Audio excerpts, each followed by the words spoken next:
Boa noite, seja muito bem-vindo ao Vivendo a Palavra. Estamos aqui hoje com o pastor Davi, pastor da IPI, um amigo de liderança de jovens, né, Pois Davi? é, André, pois é. Temos histórias aí para contar. E o Davi é um cara que eu admiro, viu, Davi? Admiro sua vida, admiro o trabalho que você faz. Eu lembro quando você fazia um trabalho dos Cabeças Pensantes. Sim, sim. E a gente ali era líder de jovens na Brasil para Cristo. A gente olhava isso e eu queria contar um pouco disso também, falar legal. aí sobre a sua vida, cara, sua casa, sua família, o que você tem construído. Obrigado pela sua presença. Não, André, eu que agradeço, é uma alegria muito grande estar aqui. Boa noite para todos que estão participando aí do Vivendo a Palavra, esse espaço tão importante, disponibilizando, né, acesso a pastores, outros cristãos, que você tem dado aí. É uma alegria estar aqui. Amém. Legal, Davi. Davi, vamos começar para a gente conhecer um pouquinho da sua infância, cara. Certo. Como que foi a sua vida, contar um pouquinho da história de seus pais, a sua chegada, a sua conversão. Se você puder compartilhar um pouquinho disso com a gente. Legal. Não, eu sou filho dessa cidade mesmo, né? Bauruense, legítimo. Nasci aqui e sempre vivi entre Meiridota e Bela Vista, né? Foram ali os meus redutos familiares, né? A minha família é uma família pequena, eu, minha mãe, meus 4 tios. Meu pai biológico, eu não conheci ele, né? Não tive contato. Com 3 anos, minha mãe conheceu um outro rapaz, se casaram, ele me adotou, né? Sou filho, por parte de pai, adotivo. Legal. E tem a minha avó. Então é uma família muito pequena em Bauru, né? Anos depois, meu pai e minha mãe se divorciaram, meu pai foi embora para São Paulo, então tenho contato com ele assim, mas basicamente a gente uma criança normal, né? Vendo, filho único, então meio mimado nesse aspecto. Acho que o que não me deixou ser tão mimado foi o fato de ser criado na rua mesmo, né? Importante formação do Meridota, isso ajudou bastante. Faculdade Meridota. Faculdade Dotão, como a gente diz, Dotão. né? Minha avó morava no Meridota, então basicamente eu estava muito lá. Bem no início, quando o Meridota surgiu lá em 89, minha avó comprou uma casa lá, né? Então tinha os amigos, ficava lá nas ruas pré-asfaltadas, casa sem muro ainda, né? Então era muito bacana. Só que minha família nunca teve nenhum contato assim com o evangelho, né? Então, nem católico assim. Minha família ela não era tão religiosa, vamos dizer assim, né? Aí foi um pouco na adolescência, na pré-adolescência, na verdade, minha mãe tinha um contato assim bem superficial com algumas igrejas evangélicas. Teve um tio meu que se converteu mesmo na Quadrangular, na famosa sede ali na Marcondes Salgado com a Nações Unidas. Mas eu vivia muito à parte disso daí, brincando, estudando ali no Guedes de Azevedo, no Torquato, Moraes Pacheco, essas escolas ali na Bela Vista ali. Legal, cara, que bacana. E aí, Davi, você tocou num ponto que, como líder de jovens, nós vimos muitos filhos que, em alguns momentos, eles sofrem alguns traumas por até não ter os pais juntos. Né? Eu não sei em que momento que foi isso, que primeiro você não conheceu seu pai biológico. Sim. Isso, em algum momento, deve ter sido algum motivo de conflito interior, de você querer entender isso melhor. Mas aí chega um determinado momento que seus pais se separam. Certo. E como líder de jovem, eu vi vários momentos essa desestruturação de lar trazer alguns reflexos. Como que você lidou com isso? Como que você trabalhou com isso? Eu acho que assim, existem questões na vida que a gente não consegue resolver. A gente vai aprendendo a lidar, né? E o núcleo familiar, ele é parte intrínseca e muito importante disso, né? Então, para mim, com certeza, houve um peso gigantesco, né? E ainda tem. Então, o fato assim de não ter conhecido meu pai biológico, você chega sempre a questionar, né? Assim, qual foi o motivo do desinteresse dele em procurar um filho? Sempre falei, poxa, eu era uma criança tão legal, né? Mas, ao mesmo tempo, Deus me supriu a figura paterna através do meu pai hoje, né, que mora em São Paulo. Inclusive, Deus também. Hoje ele é crente, meu pai é crente, minha mãe é crente, né? A família toda, basicamente, todo mundo crente.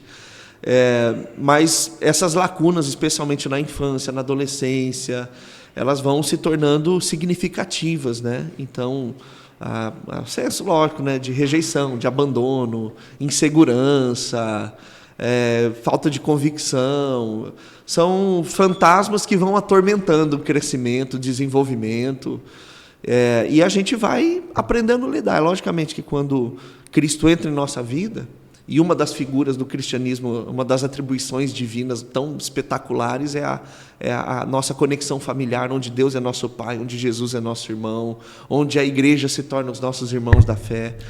A paternidade, né, de Deus foi algo que ministrou muito meu coração ao longo dessa caminhada, assim, né? E depois também tendo a oportunidade de casar, ser pai, né? Sou casado já há 18 anos, estou com a Adriana há 25 anos, minha esposa. Tenho os 2 filhos, Daniel, 16 anos, o Miguel, de 13 anos. Então, isso foi acontecendo uma construção da parte de Deus, né? E sem dúvida, o fato de eu ter conhecido a Cristo e Ele ter me alcançado, isso muda completamente a maneira de colocar luz sobre esses fantasmas do coração, que traz o divórcio, traz a questão da não conhecer o pai biológico, porque o fato de não conhecer um pai biológico, sempre parece que existem espaços dentro do seu coração assim que precisam ser entendidos e descobertos. Ainda que eu tenha um pai que me adotou de criação, mas sempre fica, né, os pontos de interrogação, né? Como seria o convívio, como ele é, né? Eu sei que por parte de pai, por exemplo, biológico, eu tenho mais 4 irmãos, mas não conheço nenhum deles, só sei da existência deles, né? Então, como seria o convívio com irmãos? São várias perguntas que vão caminhando ao longo da vida, são perguntas que não são esquecidas, mas elas são administradas. Que é só Deus, né? É só Deus para trazer essa figura mesmo e trazer essa paz no coração. Exato. Eu acho que o grande resposta aí para as pessoas, os jovens que passaram por isso e que passam por isso, é a paternidade de Deus. Uhum. É isso. Tem ter esse encontro, né, e tocar a vida. Não tem como, né? O que você falou, tem coisas que você não tem controle sobre, né? Não. E assim, a figura paterna de Deus na vida do cristão é tão maravilhoso, né? Porque falo que uma das expressões mais lindas é o amor adotivo de Deus. Verdade. Existe muito glamour naquilo que se fala do amor incondicional, né? Porque o amor incondicional que a gente desenvolve, ele é uma coisa inata, né? Pelos filhos. Na verdade, assim, o amor incondicional ele se dá através da condicionalidade, né? A gente ama os nossos filhos incondicionalmente pela condição que somos filhos, né? São os nossos filhos. Por isso que a gente não ama o filho do outro incondicionalmente, né? Sim. Agora, o amor condicional, ele é tão lindo quanto incondicional. Porque você pega estranhos e adicionam ele à sua responsabilidade.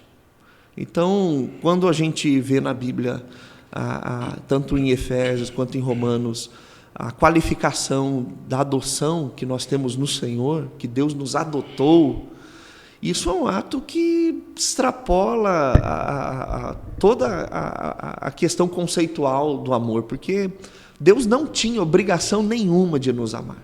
Nós éramos inimigos de Deus. Sim. Né? O nosso pecado, ele ofende Deus todos os dias. E mesmo assim, Deus deu um passo em nossa direção para nos chamar como filhos de Deus. Então, a mensagem que nós somos filhos é a mensagem mais escandalosa da Bíblia, mais extraordinária. Tanto que João, lá na primeira carta dele, quando ele fala que nós somos filhos de Deus, ele vai reafirmar falando, não, vede. Tipo assim, você entendeu? Abre o olho aí. Abre o olho. Você entendeu a potência dessa afirmação de que nós somos filhos de Deus? Então isso consola. Isso... Se fosse hoje, se liga. Você prestou atenção na notícia que eu estou te dando? Então isso é maravilhoso, a paternidade de Deus que adota gente que não teve pai, gente que teve só pai de criação, gente que tem um lar estruturado com papai, com mamãe, mas essa mensagem ela não é diminuída independente da nossa estrutura familiar. E tem muita... Isso é muito legal, cara, porque assim, você falou algo que eu tava pensando aqui, faz todo sentido. Cara, eu amo meus filhos, obviamente, eles são meus filhos. O duro é você amar um filho que não é seu filho, Exato. Mas você declarou amor por ele, né? A condicionalidade é bem... Cara, não é fácil, não. E realmente o amor da adoção é incrível. É incrível. Esse amor da adoção é um coração... Cara, tem um espaço para você aqui, vem aqui. Né? E é lindo quando você conversa com famílias que têm a experiência da adoção. Fala assim, como que entra na cabeça a pessoa querer chamar para o seu convívio gente estranha? Que inclusive vem cheia de raízes, né, difíceis, né? Existe uma parte muito dificultosa na parte da adoção, né, do convívio, da adequação. Mas esses pais têm um tipo de amor que se parece muito com o amor de Deus. Que é muito distante às vezes para a gente, né? Que amar nossos filhos é muito tranquilo, né? Nossas esposas, mas e nós somos assim, né? A maneira como Deus nos ama, então não tem como não se sentir impactado por esse amor. Eu falo que Deus assim foi muito bondoso comigo, porque mesmo não tendo meu pai de sangue, o meu pai de criação, ele é um pai sensacional, apesar da ausência, porque logo que ele e minha mãe se divorciaram, quando eles casaram tinha 6, se divorciaram tinha 8. Ele foi embora para São Paulo, então a figura paterna para mim sempre foi um espaço vazio, né, de ausência. Mas mesmo à distância, a gente sempre teve uma relação maravilhosa, mesmo por telefone, quando ele vem para Bauru, a gente se dá super bem, né? Foi quem influenciou o time do meu coração. Então, assim, a gente tem uma afinidade, um amor grande. Eu me sinto totalmente amado por ele. Eu me sinto filho dele mesmo, assim, legítimo, né? Legal. Então, essa também é uma maneira de entender como Deus me ama, que mesmo sendo um filho adotado da parte de Deus, eu me sinto filho legítimo de Deus. Uma história linda no Antigo Testamento é quando Davi ele vai à caça de alguém da casa de Saul e ele descobre que filho do Jonathan, né, do seu melhor amigo, deficiente das pernas, né, Mefibosete, não tem amparo nenhum, e ele chama Mefibosete e fala, olha, você vai sentar... Está lá em Lodebar. Você vai sentar na mesa com os meus filhos, a partir de hoje você é como um filho meu, né? Então, cena surpreendente. E Mefibosete retrata muito quem nós somos, né? Sim. Também deficientes em nossa alma pecaminosa, acolhidos na mesa e do banquete do rei. É isso aí. Vai, amarra aí. Amarra. Segura na cadeira aí que só está começando. Muito bom, cara. Muito legal. É muito bom conversar com gente de Deus, cara. Amém. É muito legal. Isso é bacana. Muito bom estar aqui. Muito legal. E aí, quando que você tem um encontro com Deus? Legal. Bom, na própria adolescência, então assim, falo que o fato de não ter uma estrutura familiar, né, um pai perto de casa, dentro de casa, isso exige muito da mãe. Então a mãe tem que segurar as pontas, né? Sim. Então, basicamente, minha mãe ficava fora o tempo todo trabalhando. Então, nunca passei fome, nunca passei necessidade, pelo contrário, né? Eu sempre tive tudo que eu queria, lógico, nunca um padrão de vida muito alto, mas ali tinha roupa, tinha brinquedo, tinha minha bicicleta, tínhamos uma casa bacana ali na Bela Vista, né? Mas muito cedo eu me vi sozinho, né? Minha mãe saía, eu ficava em casa, com chave, na rua, tendo que ter um pouco mais de senso de responsabilidade, né? Pegar o meu almoço, esquentar, preparar para ir para a escola. Então foi criado na rua com os amigos. Ainda era uma época, né, agora um momento saudosista, né, que a gente brincava na rua, brincava de esconde-esconde na rua. Não tinha celular. Não tinha celular, jogava bola na rua, vinha com tampão do dedão todo arrebentado, né? É isso aí, cara, que fase boa, né? Descia ali nas quadras da Nuno de Assis, ali, aquelas quadras de futebol, brincava lá, brincava muito na Praça dos Expedicionários, a praça ali da Rede Globo, né? Sim. Então eu ficava ali, andando de bicicleta, jogando bola. E eu tinha um amigo, foi muito engraçado, né? Que ele nem parecia crente. Na verdade, era o mais assim, terrível, acho que de toda a galera, assim. E um dia ele falou que tocava bateria na igreja. Eu falei, impossível. Mas é cara impossível de baterista. Isso é cara de baterista. Cara de baterista. Impossível ele tocar bateria, impossível ele ir na igreja. Eu falava, se tem alguém aqui que é crente, que eu estereotipava muito crente, né? O crente anda com a Bíblia embaixo do sovaco, roupas toda social, saião, né? Era aquele negócio. Ele falou, não, eu toco bateria e tal, numa igrejinha, lá na Comendador Leite, quadra 4, perto da delegacia da seccional, né? Aí um dia, eu e mais 3 amigos meus, né? Pegamos uma bicicleta à noite, falou, vamos lá ver. Rafael, ele chamava, né? Faleceu ele. Aí a gente falou, vamos lá ver se o Rafael está falando a verdade, né? A gente desceu. Eu lembro que era uma terça-feira, à noite, e a gente parou com bicicleta na frente da igreja do Evangelho Quadrangular, ali pequenininha. E a gente entrou no culto, né? Aquela igreja pequna, poucas pessoas, acho que tinha umas 7 pessoas, né? Na grande maioria ali idosos. E a gente entrou todo mundo espalhafatoso ali, né? E a gente foi no primeiro banco, o povo meio assustado, inclusive entrando um grupo ali de 3 adolescentes, né? Com bicicleta, tudo desengolçado. E ele estava lá tocando bateria, né? E aí olhando, não é que ele vai na igreja e não é que ele toca a bateria, né?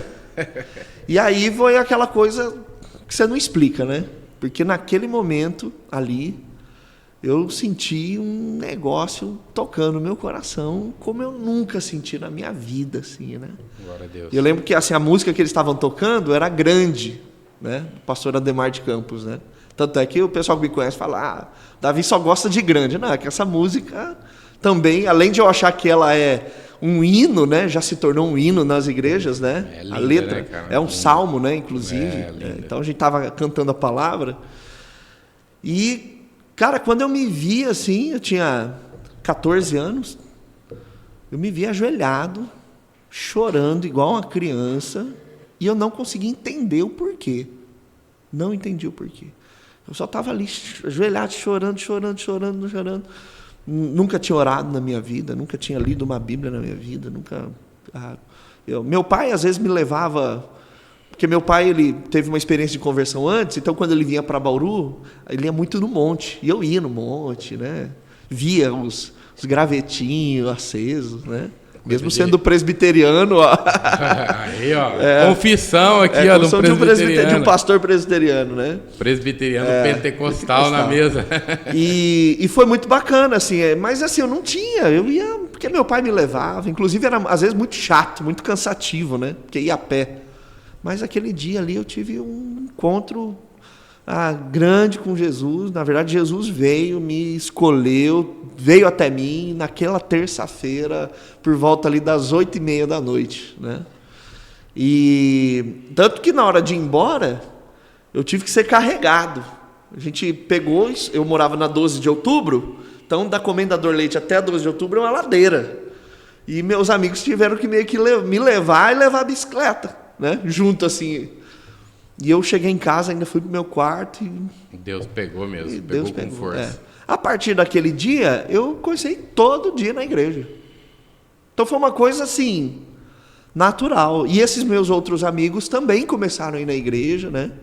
E fora outros adolescentes começaram a ir. Então foi um movimento muito bacana, assim, né? Legal, cara. Então ia para o monte, todo culto, logo ganhava carteirinha de membro, aí fiz o meu batismo, né? Ali na Quadrangular. Então foi uma festa. Meu tio, que já era da Quadrangular, foi lá, tirou foto. A minha avó, por parte de pai, também feliz, me deu uma primeira Bíblia. E eu falei, vou começar a orar, né? Também pela conversão da minha mãe depois, né? E o que aconteceu eficazmente alguns anos depois, né? E depois, né? Aí eu fui para missões, né? Aí depois eu conheci minha esposa. Então, assim, eu tinha 14 anos. Ela na Quadrangular? Eu era da Quadrangular. Aí eu fui morar, eu morava de aluguel. Aí minha mãe alugou uma casa do lado de um outro pastor, Quadrangular. Então a gente saiu da 12 de outubro, foi morar na rua São Lourenço. Tudo pertinho ali, né? Tudo pertinho. E a gente ficou vizinho de um pastor da quadrangular da Bela Vista, que era lá perto do distrital da Bela Vista, pastor Fernando, né? E pastora Áurea. E eu tocava percussão na época, né? Estudei e tal. E eu ensaiava na sala de casa lá. Até que um dia o pastor era meu vizinho e a casa da sogra dele era no fundo da minha casa. Então sempre quando ele ia almoçar, jantar, ele passava pela minha casa. Eu estava tocando, ele falou: Davi, você toca? Eu falei: arranho, né? E tal. Ele falou: vamos tocar comigo lá na minha igreja. Eu falei: não, como eu vou chegar lá, não conheço ninguém? Ele falou: não, sou o pastor, estou mandando, você vai lá e tal. Quando eu cheguei lá, a Adriana, minha esposa, estava tocando guitarra. Aí foi, né? Legal. Aquele primeiro momento, né? E eu tinha 15 anos, ela 17. Falei: ela nunca vai dar moral para um menino de 15 anos, né? Ela estava terminando o terceiro colegial e eu nunca fui um bom aluno, né? Eu reprovei 2 vezes na escola, né? E eu estava de recuperação da 8ª série, né? Naquela época reprovava. Reprovava, né? Eu faltava muito, né, da escola, né? Não tinha controle assim, né? Minha mãe, coitada, né? Trabalhando, então, cansada, nem sabia onde eu estava, né? E aí eu de recuperação da 8ª série, né? Mas também que teve uns amigos ali que me ajudaram a chegar também no coração dela. Então a gente começou a namorar muito cedo, né? A Adriana foi minha primeira e única namorada. Legal. Então aí eu mudei, lógico, por motivo de força maior, né? Para a quadrangular dela, né? Tive que mudar, né? Livre e espontânea pressão, né? E era uma igreja maior, né? Uma igreja maior. E uma das coisas que eu fazia muito na minha conversão era falar de Jesus, pregar o evangelho. Nem sabia o que isso era evangelismo, nem sabia. Então, lá no Guedes, né? Nessa época eu estudava no Guedes, naquele decidão indo para Falcão, né? Sim.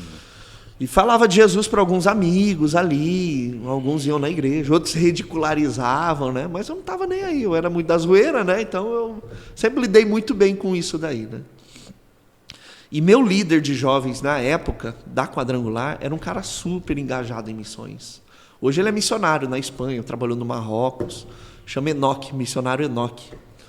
Já ouvi falar. Já, ele é bem conhecido, ele é de Bauru também, está no campo há muitos anos, né? E a gente teve o privilégio de ter esse homem de Deus como nosso líder de jovens ali, né? Legal. E ele que falou: Davi, isso daí que você está fazendo é missões. Acho que Deus tem alguma coisa para você e para a Adriana em missões. A Adriana tinha também o coração dela voltado para missões. E aí em Bauru aconteceu que era um congresso de missões. E ele participou desse congresso de missões como participante mesmo.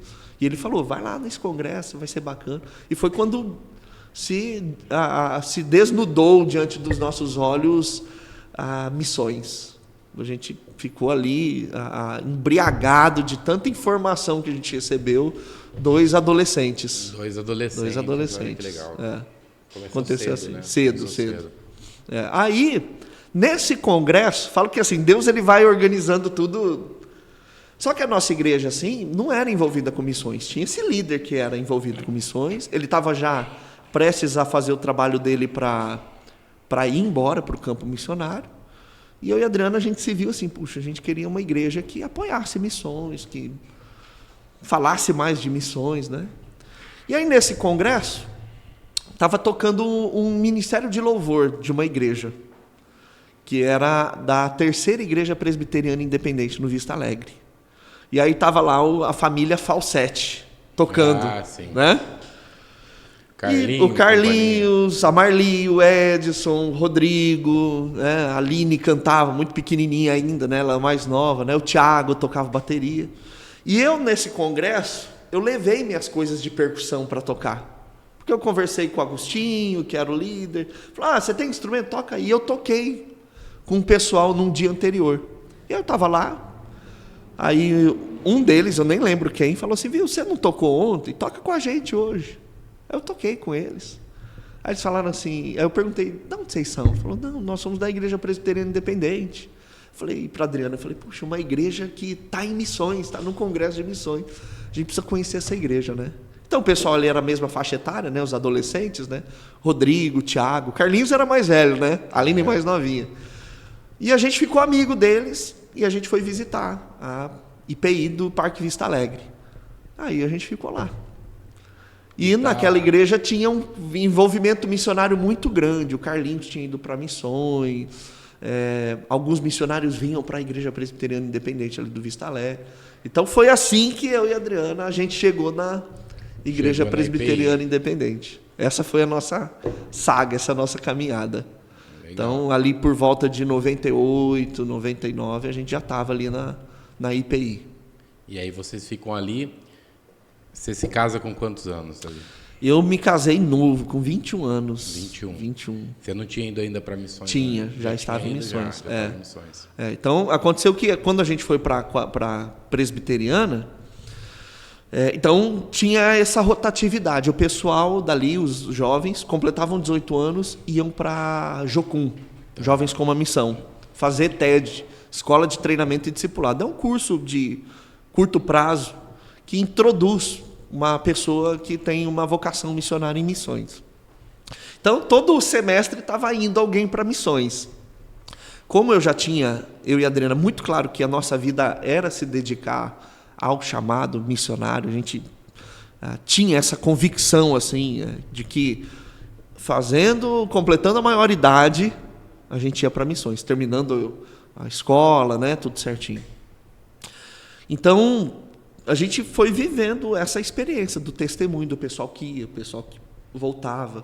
O conselho da igreja era um conselho que apoiava a ida dos jovens para missões. A gente tinha um grupo de evangelização muito forte ali, inclusive o seu amigo, o Ednelson, famoso Bob, o pai dele, o Nelson. O Nelson, ele abriu um trabalho no Jardim Ivone, embaixo de uma árvore lá, e a gente ia lá ajudar. Hoje tem lá, quando nem era evangelista. Até hoje ele faz isso. E a gente ia na Getúlio evangelizar de noite, né? Inclusive, eu acho que muita gente já fez isso, mas quem é o crente que nunca evangelizou na Getúlio Vargas e já parou na frente da antiga cervejaria dos monges falando: Deus, dá esse lugar, que aqui seja um lugar de proclamação. E hoje tem a bola de neve lá, né? É verdade. Então a gente passava lá e orava. Era lá e na árvore, lá embaixo. Né, porque o cervejaria era o grande point de Bauru, né? Era. E a gente passava lá, evangelizava. E o Nelson ia lá. Eu, Adriano, o Ednelson, o Rodrigo, ia todo mundo, né? Então era uma igreja que tinha missões, tinha evangelização. Então, quando chegou a minha época, né, fiz 18 anos, a Adriana, por ser mais velha, tinha me esperado, né? E aí, então, a gente orou com o conselho e nós decidimos ir para missões, fazer a ITED, lá na Jocum. E eu fui para Florianópolis, a base missionária que eu fui fazer a escola foi em Florianópolis, e a Adriana foi para Blumenau. Então, lá em Santa Catarina, fizemos a nossa escola. A Adriana teve nessa escola a oportunidade de ter um tempo de missões no Peru, e eu fui para o Rio de Janeiro, fiquei ali. E o meu prático foi diferente, foi um prático de 6 meses, eu fiquei 6 meses no Rio de Janeiro, nas favelas. Então, uma experiência nos morros, de missões urbanas bem bacana, bem intensa, né? E assim que terminou a escola de missões, nós resolvemos ficar na base missionária. Ela veio de Blumenau para Florianópolis. Eu tinha 18 anos, recém-completado 19 anos. E ali a gente começou a se envolver com o trabalho de missão transcultural, né? Sempre foi, dentro do escopo missionário, a parte de missões que Deus me vocacionou foi para a missão transcultural. E a Adriana também. E aí, nisso, a gente começou a trabalhar com missões na América do Sul, com treinamento, apoio e plantação de igreja. Então, a gente foi para Uruguai, Argentina, Chile, Paraguai, Bolívia, Peru, Equador, Colômbia. Só na Venezuela que não, né? Mas por falta de oportunidade. Mas, assim, em toda a América do Sul, a gente, durante 10 anos, trabalhamos com treinamento, plantação e ajuda às igrejas. Cara, vocês devem ter visto coisas incríveis, né? Histórias incríveis nisso. Tem os negócios que acontecem só em missões, né? Então foi porque a gente trabalhava em povoados bem distantes em alguns países. Então, Bolívia, Peru, são povoados onde você não tem acesso mesmo. Parava na estrada, andava 3, 4 horas até chegar num povoado, assim, né? Parava, o ônibus deixava no meio do nada, assim, né? Então, a oportunidade de pregar o evangelho para gente que nunca tinha ouvido falar, né? Isso é uma coisa maravilhosa, né? De você levar a Bíblia para gente que nunca teve contato com as Escrituras. Agora, em outros países, como Uruguai, Argentina, Chile, aí já é um trabalho mais de apoio às igrejas, né? Porque nesses países o evangelho já é mais estruturado. Sim. Na Colômbia, a gente trabalhou muito com igrejas nas casas, porque a Colômbia teve quase que aquele movimento inicial das igrejas, né, em grupos pequenos, Sim. por conta da perseguição do governo, por conta do Sendero Luminoso, que foi uma guerrilha que perseguia e destruía igrejas. Sim. Então a gente teve a oportunidade de lidar com esse modelo, aprender com esse modelo, na mais essência do que é o grupo pequeno, né? Então a gente teve essas oportunidades assim maravilhosas durante esse tempo em missões. Que legal, cara. E todo esse tempo, eu sei que não dá pra gente contar tudo, seria impossível, mas em todo esse tempo, o que aconteceu ali que marcou muito você? Falou assim, cara, eu passei por uma experiência... Nossa, é difícil selecionar, viu, André? Assim, são muitas, mas assim, tem uma daquelas assim, bem experiências sobrenaturais e missões que ficou gravado, né? Tem um povoado na Bolívia, na região de Potosí, que se chama Iocalha, né? E lá o idioma que fala é o quechua, nem é o espanhol, né? Mas assim, como o nosso trabalho era sempre curto prazo, então a gente ia, ficava 3 meses, 4, voltava. Depois de um mês retornava. Então, a gente aprendia o espanhol mesmo, que facilitava. Mas sempre ia um tradutor com a gente. A gente pegava alguém da comunidade que sabia falar espanhol e quechua e traduzia. E a gente foi visitar uma senhora. Uma senhora. E a casa dela de barro, pequenininha, porque o ameríndio, né, ele é pequenininho assim, baixinho, né? E tinha uma bengala na porta da casa dela. E a gente entrou lá, chamamos ela e começamos a falar.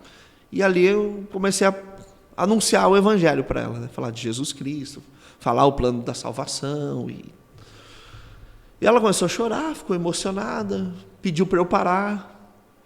E ela começou a contar a história dela, né? Falou, olha, eu moro nesse povoado já, eu não lembro o tempo, mas há uns 60, porque ela já era uma senhora, né? E eu sempre tive um problema no joelho. Sempre tive um problema no joelho. E o pessoal da comunidade era um povoado de umas 150 pessoas, eles sabiam do meu problema. Até que um dia, uma noite, eu estava dormindo, e no sonho apareceu um imperador inca, porque o Império Inca é a referência histórica deles, né? Muito forte, muito bonito, vestido em trajes reais. E ele me chamou pelo nome e falou assim, fulana, tome esse prato. E era um prato que tinha uma salada, um creme. Falou, pegue esse creme, passe no seu joelho. Ela pegou no sonho, passou no joelho ruim dela. Falou assim, lembre-se de mim todos os dias da sua vida. Fale comigo todos os dias da sua vida. E que você terá vida depois da morte. E no outro dia ela acordou sem problemas no joelho. E a bengala na porta da casa dela é um testemunho, porque todo mundo que conhecia ela sabia que ela tinha problema na perna desde a infância. E agora ela andava normalmente. Então, quando alguém entrava e perguntava da bengala, ela contava essa história. E ela estava chorando e pediu para eu parar o relato, porque ela descobriu, então, através do que a gente estava pregando para ela, que aquele não era o imperador inca, mas era Jesus Cristo que apareceu para ela em sonho. Aí eu falei, poxa, a bola estava na marca do pênalti, né? Eu falei, é Jesus mesmo que apareceu. Então, a partir daquele dia, ela entendeu que aquela pessoa que apareceu para ela em sonho não tinha sido o imperador, mas tinha sido Jesus Cristo em glória, né? E ela, daquele momento em diante, o testemunho dela, inclusive fazendo essa conexão com Jesus Cristo, passou a ser um testemunho naquela. E muita gente aceitou Jesus, entregou a vida para Jesus Cristo, né? Então, esse foi aquilo que a gente ouve de Jesus aparecendo em sonhos para tantas pessoas, né? Ele foi e encontrou essa senhora naquele povoado tão distante. Cara, olha, se vocês não passam ali, talvez até hoje ela não ia saber a verdadeira história e quem realmente... Olha a importância, né, de você... A gente acredita que, assim, que Deus, ele não só escolhe os seus, como ele também organiza os meios pelos quais os seus serão chamados, né? E conhecerão o Evangelho. Então, para a gente é um privilégio. Legal. Falo que Deus já tinha feito tudo. Deus já tinha feito tudo. É incrível isso. E aí você tem uma mãe que também trabalha com projetos de missões, né, Davi? Sua mãe lá que cuidou de vocês. Ela é líder do Missões Urbanas. Sim. Né? Cara, e que momento que entra na vida dela essa questão de missões?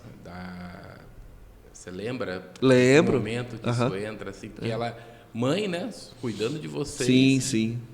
Na verdade, minha mãe, ela teve um processo de conversão muito próximo da minha ida para missões. Então, estava indo para missões, foi quando ela começou a entregar mesmo a vida dela para Jesus. E minha mãe também despertou-se nela, assim, de modo inato, a essa parte missionária que é da evangelização urbana. Então, nesse processo, ela também começou a falar de Jesus à noite. Minha mãe morou um tempo em Balneário Camboriú. E nesse tempo, um casal de adolescentes, se eu não me engano, encontrou com ela e pregou o evangelho. E isso também fez muita diferença na vida dela, para consolidar a conversão dela.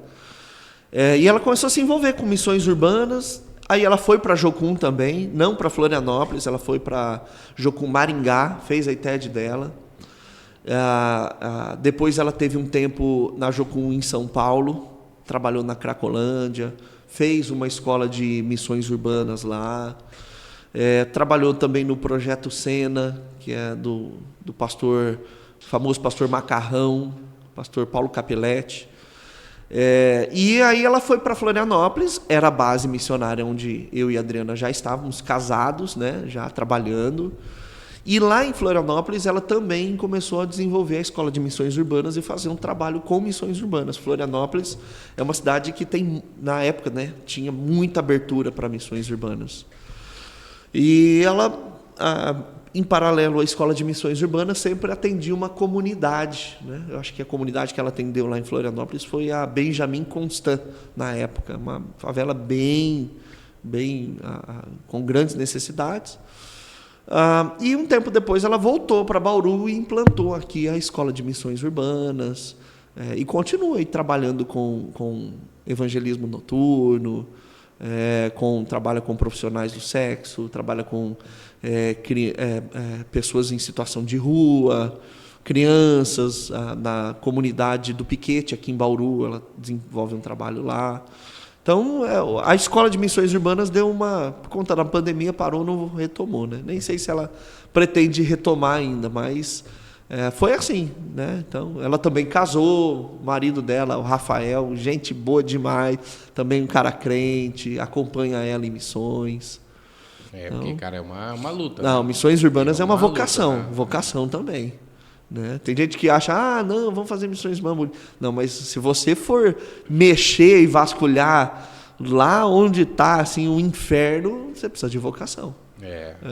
Tanto é que às vezes minha mãe fala assim, né? Fala assim, é pouca gente que me procura para me apoiar, para ajudar. Eu falo, mãe, mas é isso mesmo. É isso aí. É isso aí. É isso aí. Não é um negócio de multidão. Se tivesse muita ajuda, né? Talvez não estivesse tanta gente precisando como tem hoje, né? Exato. Porque, cara,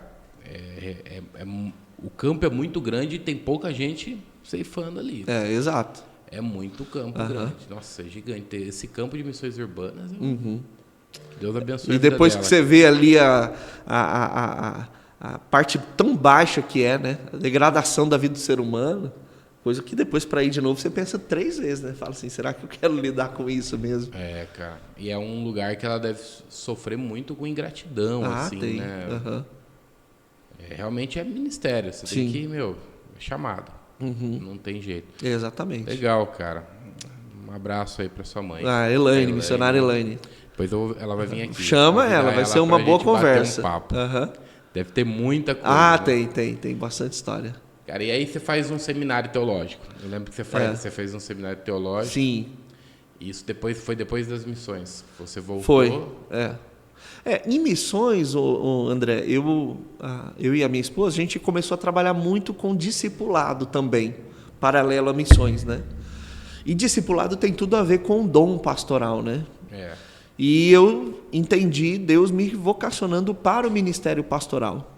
E por conta das viagens missionárias, todas as tentativas de estudar teologia em Florianópolis não dava certo, porque começava a estudar, tinha que viajar, né? Ia para o campo e tal.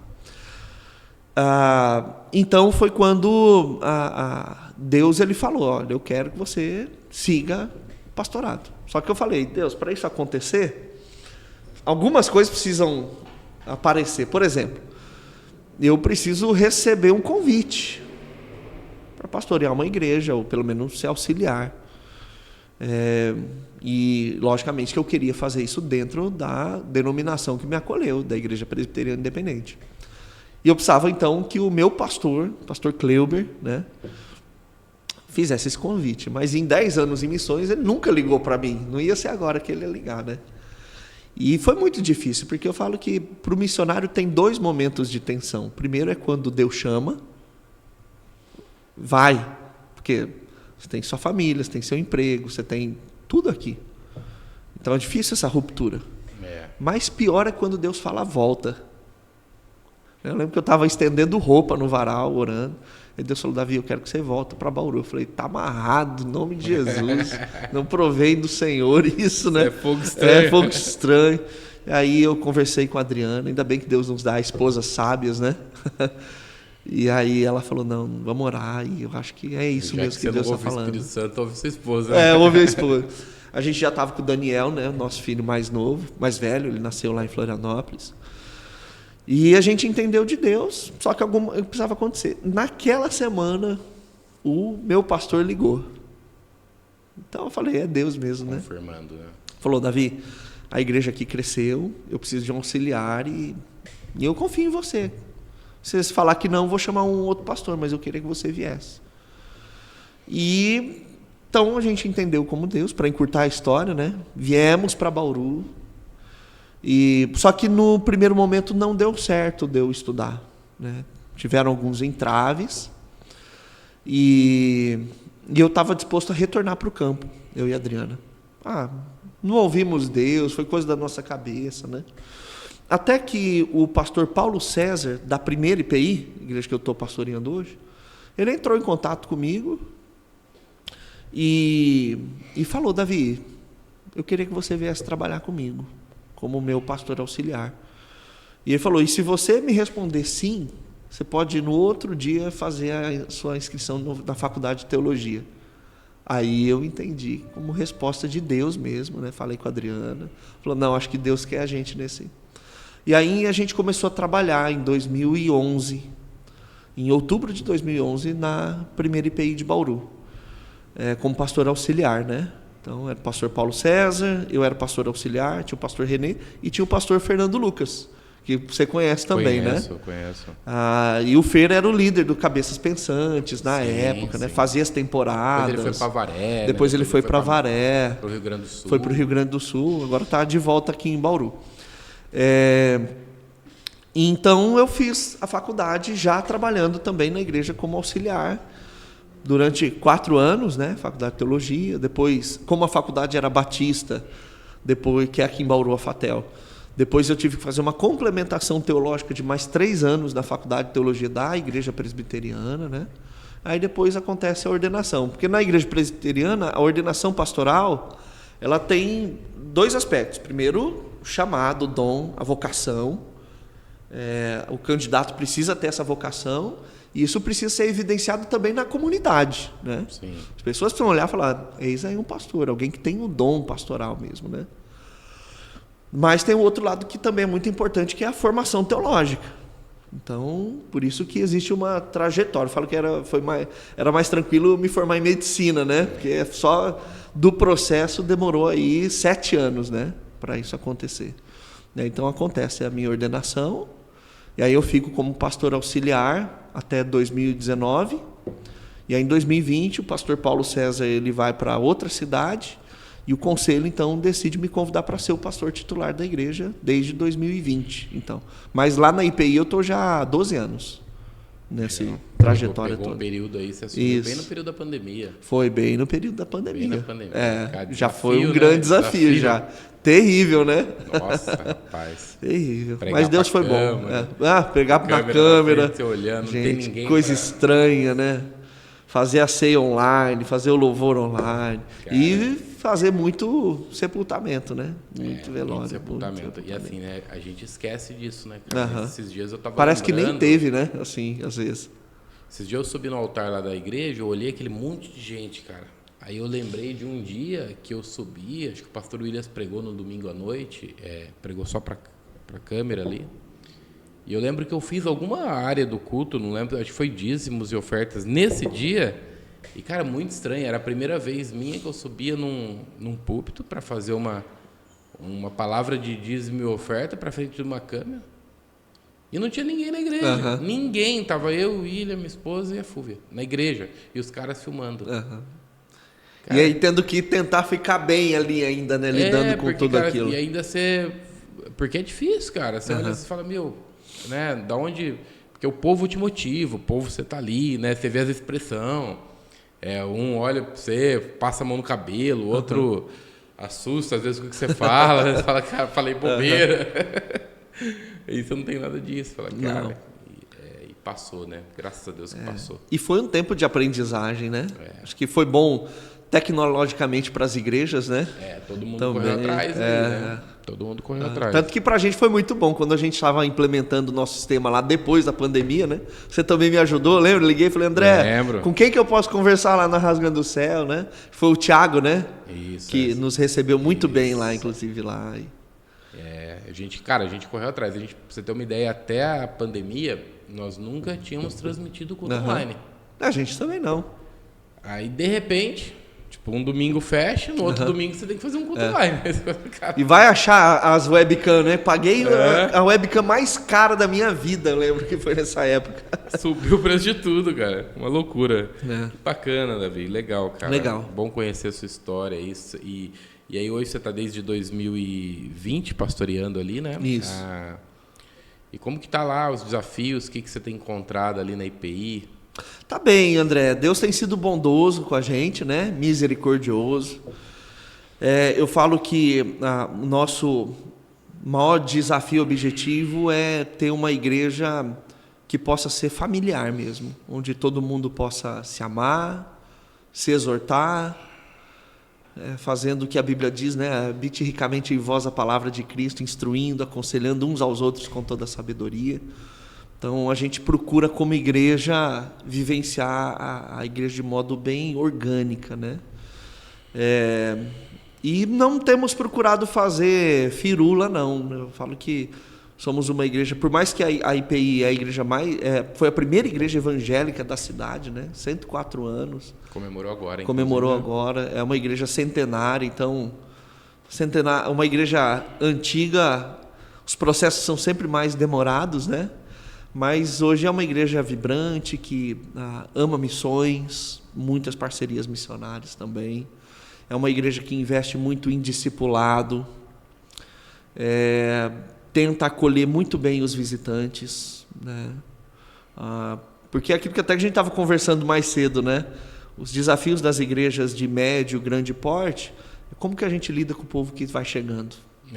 Você chegar no culto, você olha e fala assim, gente, eu não tenho nem ideia quem são essas pessoas. Exatamente. Né?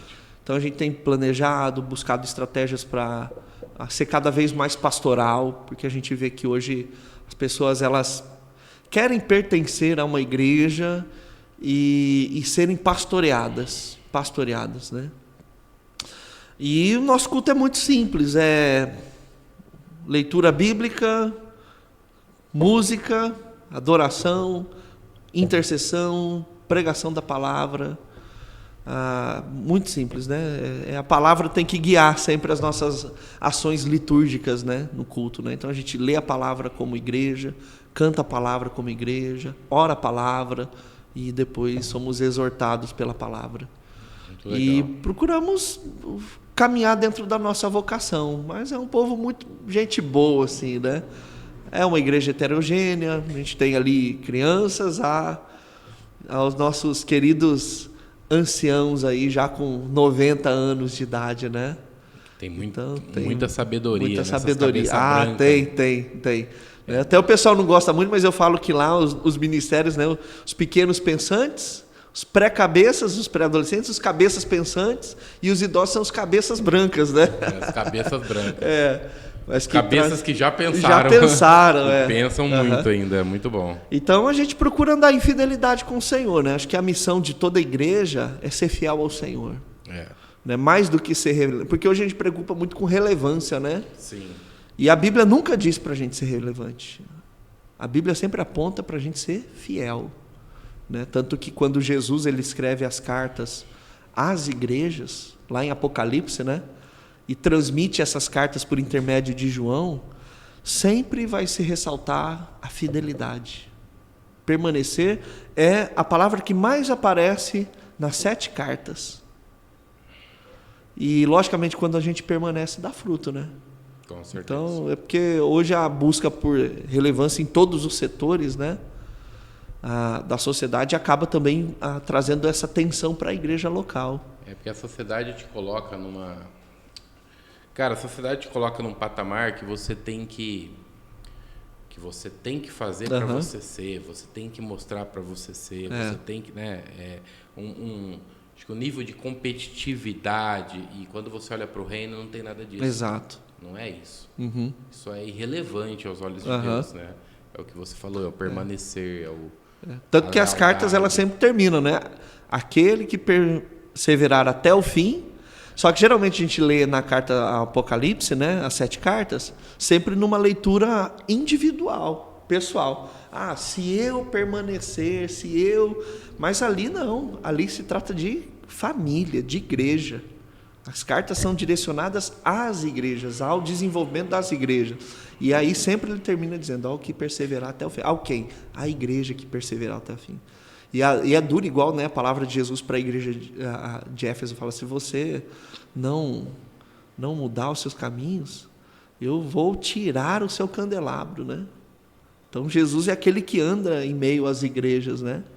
E ele sempre vai deixar acesa aquelas igrejas que permanecem fiéis à palavra, né? Com certeza. Cara, eu estava ontem na casa de um amigo, eu estava conversando com ele, falei, cara, você tem noção que às vezes a gente briga tanto para ter, para conquistar, para ser, e a maior parte da nossa vida não está aqui.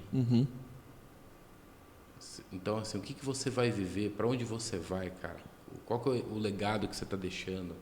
O que você tem? O que te espera, cara? Então, assim, às vezes as pessoas fazem de tudo para ser, para ter, para... Cara, isso é irrelevante. Né? A gente vê em toda a história bíblica como Deus ele é pontual nessa ideia da fidelidade, né? Porque assim, você pega Israel, você tem um texto que diz assim, eu não escolhi vocês porque vocês eram o melhor povo.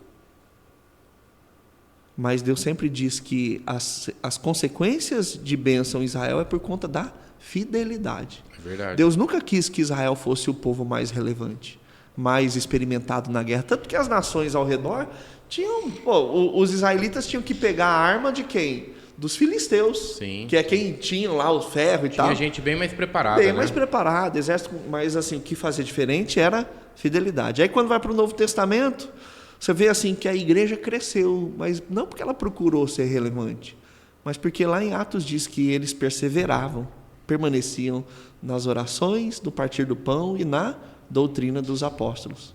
Aí João 15, né? Quando ele fala da árvore da videira lá, permaneçam em mim. Então, assim, a mensagem nossa para a igreja, para o crente, permanecer, é fidelidade. Né? Porque, como você falou, a gente às vezes se vislumbra muito com a notoriedade. Cara, né? Permanecer é algo difícil, não é algo fácil, não. Porque você tem que ter determinação, você tem que ter perseverança, você tem que ter foco. Né? Passa várias palavras por trás que não é fácil. Em qualquer área da sua vida, permanecer é difícil. Pega o cara que começa a fazer uma academia, por exemplo, o resultado de uma academia ele vem com um ano, não é com um mês. Né? Até o pastor Williams brinca lá, os membros começam a fazer academia e o cara já começa a usar regatinha. 2 dias indo na academia já... Acha que é o fortão. Mas assim, é anos para você ter. Então, para você conquistar o seu objetivo, é o permanecer no processo. E o processo vai ter bastante obstáculo no caminho, bastante dificuldade, vai ter dor, vai ter sofrimento, vai ter determinação, aprendizado, né, cara, alimentação constante. Totalmente, cara, né? Não é fácil. Não é fácil. Por isso que Jesus fala tanto de permanecer. E ele mesmo experimentou isso, né? Porque quando ele vai para o deserto para ser tentado, o diabo fala assim, ó, o que você acha de ter notoriedade? Né? De 2 maneiras. Você vai se jogar do pináculo do templo, todo mundo vai ver um anjo segurando você. Ou todos os reinos da terra. Vai ficar famoso. Vai ficar famoso. Mas ele se porta ali, ele permanece na palavra. Né? Jesus ele responde o diabo com fidelidade à palavra. Com a palavra. Então ele sabedoria gigantesca. Porque ele sabe que a fidelidade é melhor do que a notoriedade. É isso aí.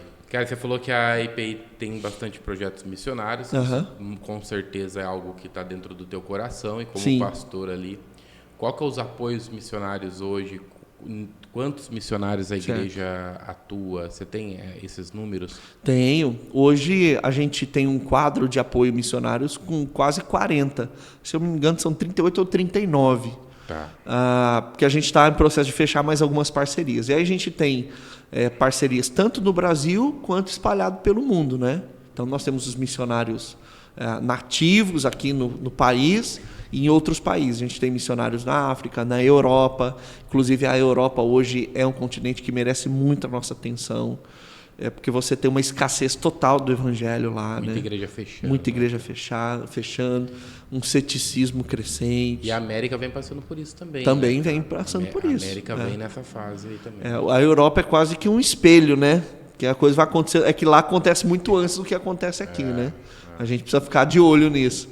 E também missionários na Ásia, né? Então a gente tem aí apoiando em oração e financeiramente um quadro aí de 40 missionários, né? Caramba, cara, que legal. Aqui em Bauru, nós temos uma creche, a creche Evangélica Bom Pastor, no São Geraldo. É uma creche que a gente já tem aí há muitos e muitos anos. Temos um trabalho ali no Jardim Europa também, na comunidade, com grupo pequeno, futebol, também um trabalho com meninas, né? Ali com artesanato, assim. Temos uma congregação na cidade de Arealva também, é um trabalho missionário importante nosso, aqui da igreja, e apoiamos outros projetos de missões urbanas que vira e mexe aparece ali na igreja para a gente, como da missionária Elaine, né, minha mãe. Sim.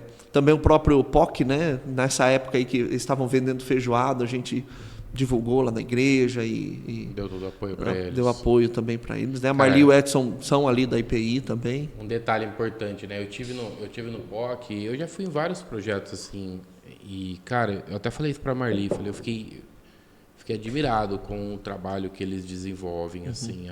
Eu não conhecia, né? Nunca tinha ido lá, mas é um trabalho antigo, né? E cara, que incrível, aquelas crianças ali, acabei indo lá e conheço, tem umas 3, 4 professoras ali que eu conheço, já nem sabia que elas eram dali, né? Mas assim, cara, é incrível o trabalho deles. Maravilhoso. Cara, a recepção, tudo com muito zelo, com muito talento, com tudo pintadinho, bonito, tudo bem cuidado. E com muitos desafios financeiros de apoio, né? Sim, eles falaram, cara, não vem recurso suficiente para manter. Muitas vezes colocam dinheiro do bolso para conseguir, né? Buscam apoios de igrejas, né? Então, e a igreja, eu acredito muito que a igreja, ela é um canal que vai mudar completamente a sociedade, né? É através da igreja. A igreja, ela é um grande braço de apoio, né? Ou deveria ser um grande braço de apoio do governo, cara. Porque a igreja, ela tem uma função de tirar... Cara, ela tira a gente da rua. A igreja leva um cara para uma conversão.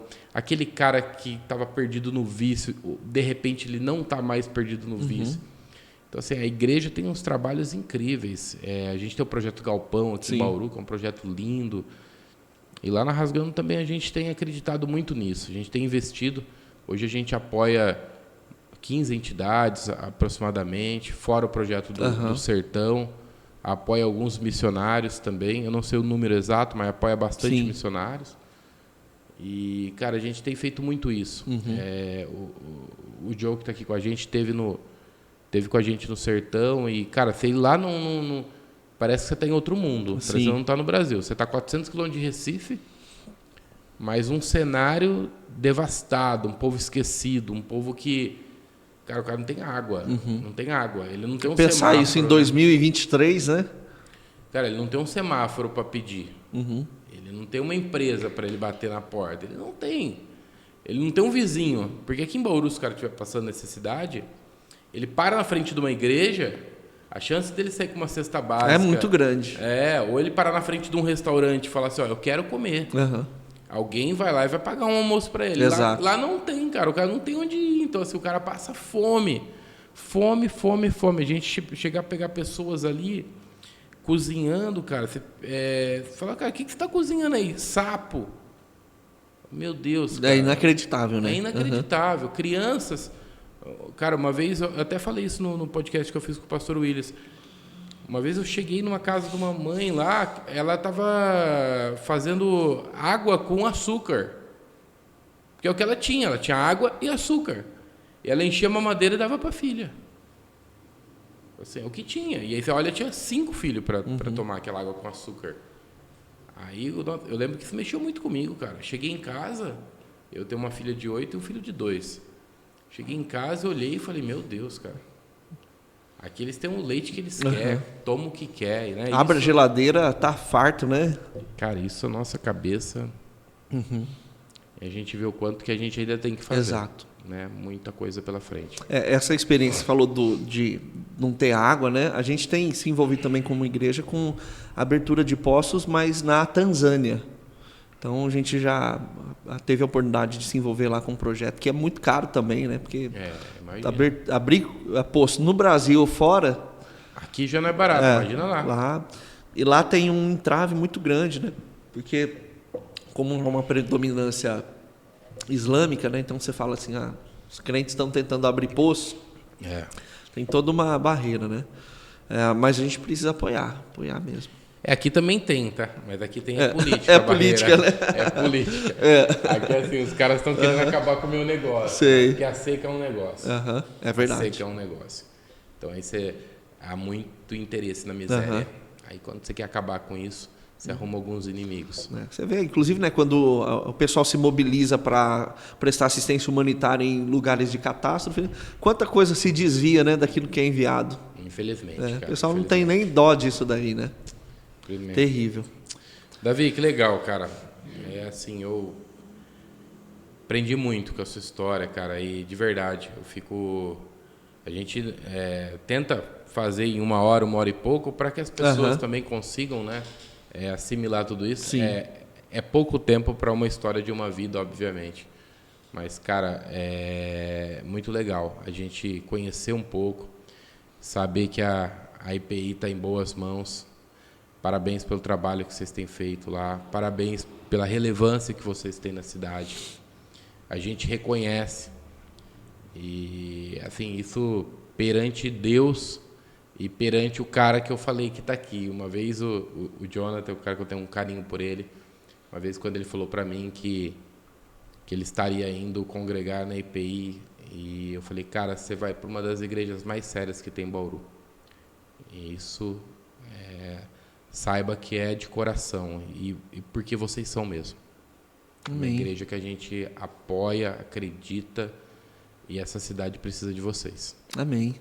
Parabéns mesmo pelo trabalho, continua nessa pegada. Você é um pastor jovem, né? Tem muito ainda o que fazer. Sim. Tem muita areia aí pela frente para carregar. A barba branca, só o cabelo ainda não, né? Mas a barba já tá. O meu já tá tudo branco, o cabelo. É que eu corto curtinho para não aparecer. Tá certo. Mas, cara, a gente tem... Bauru tem aproximadamente 120 mil cristãos evangélicos, 120 mil que não é nada, ou estão presos em algumas outras religiões, e 120 mil desviados. Pessoas que se perderam no meio do caminho. Então, quando a gente olha, nós precisamos buscar mais ou menos 240 mil pessoas. É muita gente. É bastante gente. É muita gente. Esse é o desafio da igreja de Bauru. Sim. Né? Então, tem muito campo missionário aqui para a gente trabalhar. Muito campo. Sei. André, eu que agradeço esse espaço, né, também pelo seu empenho, que Deus continue te abençoando, te usando. Amém. No seu ofício pastoral, nos seus desafios, sua família, né? Sei também do empenho que você tem feito na tua igreja, lá na Rasgando o Céu, que tem sido bênção também para a cidade. E eu agradeço por esse espaço, que Deus continue abençoando, vivendo a palavra, que tantas outras pessoas passem por aqui, possam contar a história de alguma maneira, abençoar outras pessoas, né? E lindo que vocês fazem aí, de chamar especialmente pastores, às vezes, que estão labutando nas igrejas, né?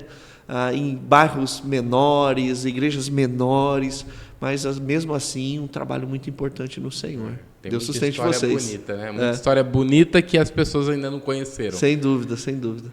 Davi, eu queria pedir para você deixar uma mensagem para quem está em casa nos assistindo. Eu sempre encerro com essa mensagem. Uma mensagem que Deus colocar no seu coração. Uau, de bate-pronto assim, né? Bate-pronto.